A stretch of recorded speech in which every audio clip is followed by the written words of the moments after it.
死におった。情けないやつだ。まったく。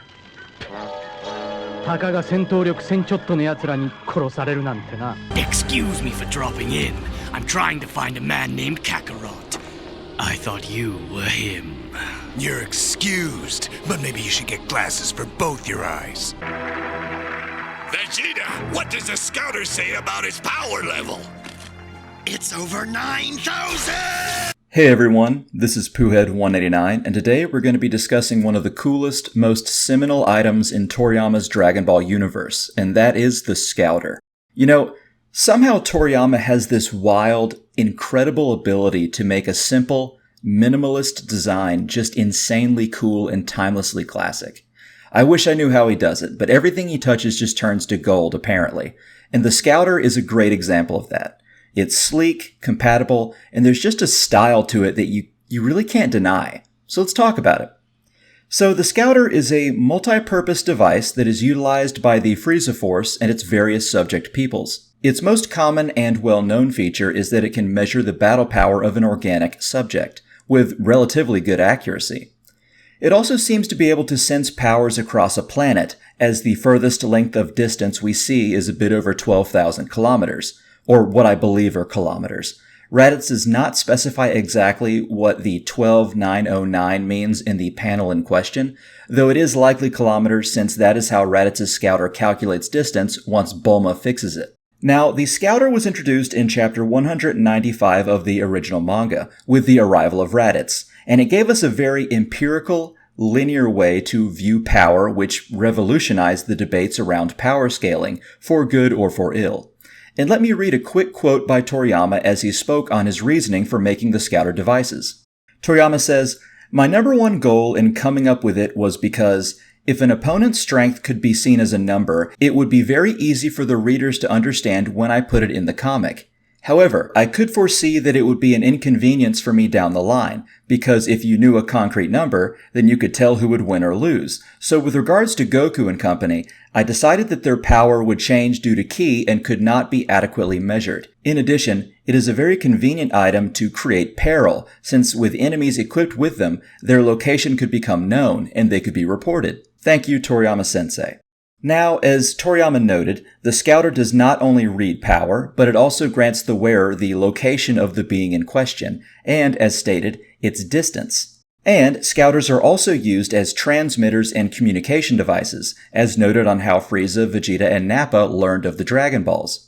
Now, going back to the wearer's location and distance, I did a bit of digging and looked to see if I could find any meaning to the symbols we typically see on the Scouter. And while the numbers indicating power were hard to decipher, to Toriyama's credit, I did find multiple symbols that were consistent. Now, if you were to be lucky enough to wear a real, functional Scouter, triangles indicate a target that is close by. Triangles with backlines indicate a target right in front of the Scouter user. Circles indicate a target far away. Multiple circles indicate multiple targets. It shows the distance to targets on the top left if there are multiple targets, and under the circle if there is only one target. I was actually very impressed how consistent Toriyama kept that from what I saw. Scouter lens colors also differ between the anime and the manga. In the anime, there are various colors, from green to blue to red, and we can glean that colors likely differentiate between the models. However, in the manga, they are simply green. In fact, every time we see a Scouter, be it with the full color version or on the covers, they are always green except one time in the limited color version during the late Namek arc, where Ginyu in Goku's body puts on a Scouter that isn't green, although it's likely a stylized choice rather than a real exception, because the usually green Scouter and the green Namekian sky on the page has turned into, as my friends call it, piss yellow. However, every other time, a Scouter's lens is green.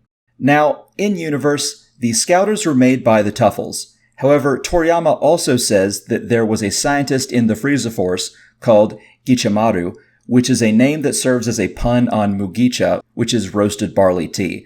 But this scientist took the proto-Scouters the Tuffles had made, that were used to indicate if there were enemies or beasts nearby and where they were, and repurposed these proto-Scouters into being able to calculate the exact power readings of individuals. Now, as we know, while scouters do give exact battle readings, they can't read someone who is very skilled at concealing their powers, and they cannot tell the reader instantaneously, as they need to either calculate or match the rising power level if someone is powering up.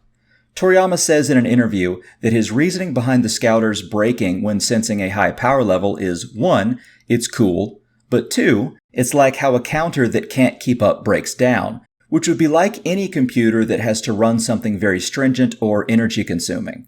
And we do know that there are certain things like that. If the feedback is too big, it can break. Like right now, I could scream and peak my mic, even though I obviously won't do that. We also need to note that while different colors likely indicate different models in the anime, as I stated earlier, there are at least 2 different models in the original manga, and even more variations from a Toriyama interview. It seems that if a power level rises too quickly above 21,000, then the earlier model of Scouter will break. However, the newer model that is shown in the manga during the Namek Saga, like what Dodoria and the Ginyu Force are wearing, can read Goku's power skyrocketing to 180,000 and still maintain its integrity.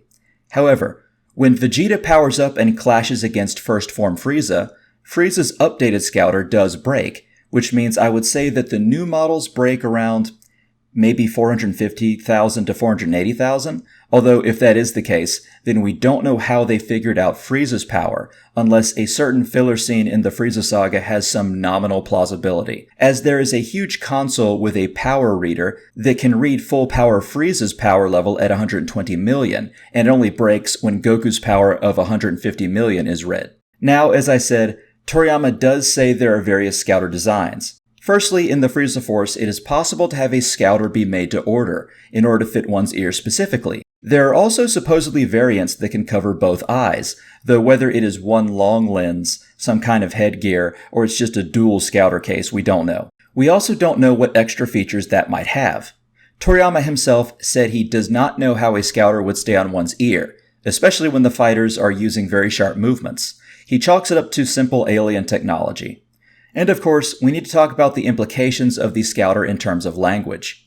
It appears as though, even though Earthlings speak the same language as most aliens, since Raditz could speak to Goku and Piccolo and everyone at Kame House, the Scouter does have a different numerical system, and potentially a different writing system, though the latter is hard to determine.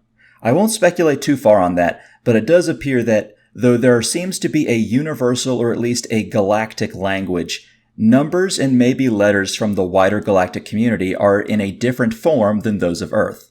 And also I need to note that a Scouter operates by turning it on, though once you turn it on, it seems to work automatically. So likely it is sometimes simply turned off to save power. Alright everyone, that's all I have on the Scouters today, though I might find out some more in the future if there's anything else. Before I finish the video, I made a promise to someone subscribed to my channel called Updog in the Flesh, that I would answer a question of his.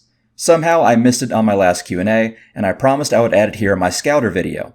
Okay, so Updog in the Flesh asks, what is your opinion on Raditz? He's one of my favorites despite only being present for a short time. I guess that kind of makes him stand out and more likable for me. That's a great question, actually. In my opinion, I think Raditz probably has the coolest design of all the Saiyans, though I think Goku's is more versatile. I think Raditz had some of the best moments in the series, actually, despite only being around a few chapters, and around 7 episodes in the anime, I think. He's cunning, brutal, and obviously has a lot of Saiyan pride like Vegeta. I kind of wish we saw more of him, but what we got made him one of my favorite Saiyans, really. In fact, I'd say he's my favorite right behind Goku. And of course, friend of the channel Dave likes him a fair bit, and over the years he's used Raditz as a profile picture, as well as different photoshopped versions of him. Hope this answer is sufficient, my friend. Alright guys, thanks so much for watching, and I would ask, if you do have the capability, please become a patron, as I would love to make more videos that I know won't be monetized soon. However, if you can't, don't feel guilty.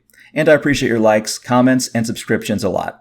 Also, I got interviewed a few weeks ago about a short story I wrote, since, you guys know that I'm a fiction author, and it's a part of an anthology I wrote with a couple of other authors, all of us having published short stories in that anthology. I'm putting the link to the interview in the description below in case you have time to kill and want to listen to me and a few other writers talk about our craft. Okay, see you everybody.